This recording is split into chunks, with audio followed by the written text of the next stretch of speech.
नमस्कार. हवामान खात्याच्या अंदाजानुसार 24 तासातील हवामान अंदाज पाहूया.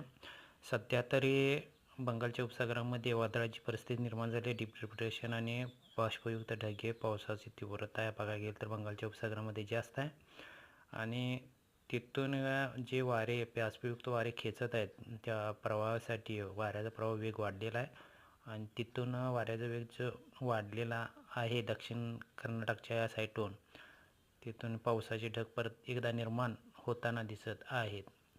एकंदरीत पाहता पावसाचे ढग दक्षिण भागातून कर्नाटकच्या दिसत आहे आणि सर्वत्र उंचावरचे ढग आहेत आणि त्यातल्या त्यात राज्यामध्ये सोलापूर अकलूज परिसरामध्ये आणि त्याच्यात बीड परिसरामध्ये मेघगर्जनेचा पाऊस होण्याची शक्यता, गडगडाटी पाऊस होण्याची शक्यता सध्या दिसत आहे.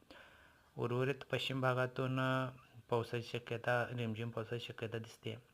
हवामान खात्याच्या अंदाजानुसार पाहायला गेलं तर येत्या 24 तासामध्ये विदर्भ, मराठवाडा आणि मध्य महाराष्ट्रामध्ये मेघगर्जनेचा हलका 1-2 ठिकाणी पाऊस होण्याची शक्यता आहे. पश्चिम महाराष्ट्रामध्ये पाऊस होण्याची शक्यता ऑरेंज अलर्ट दिसते आणि इकडे कर्नाटकच्या आणि मुंबईच्या साईडला एक साधारण डीप डिप्रेशन चक्र हलकीशी झालेली दिसून येते आणि त्यामुळे पावसाचा जोर होईल असं दाखवत आहे. एकंदरीत पाहता उद्याही पावसाची शक्यता म्हणजे ढगाळ वातावरण राहणार आहे उद्या पण आणि उद्या पण थोडीशी रिमझिम पावसाची शक्यता दाखवत आहे. सध्याच्याला बघायला गेलं तर विदर्भ परिसरामध्येच तेवढं आहे. उद्या गडगडाटी पाऊस होण्याची शक्यता दाखवत आहे मॉडेल म्हणजे हवामान खात्याच्या अंदाजानुसार. उर्वरित भागात पाहायला गेलं तर पावसाची शक्यता नाही आहे, फक्त ढगाळ हवामान आहे.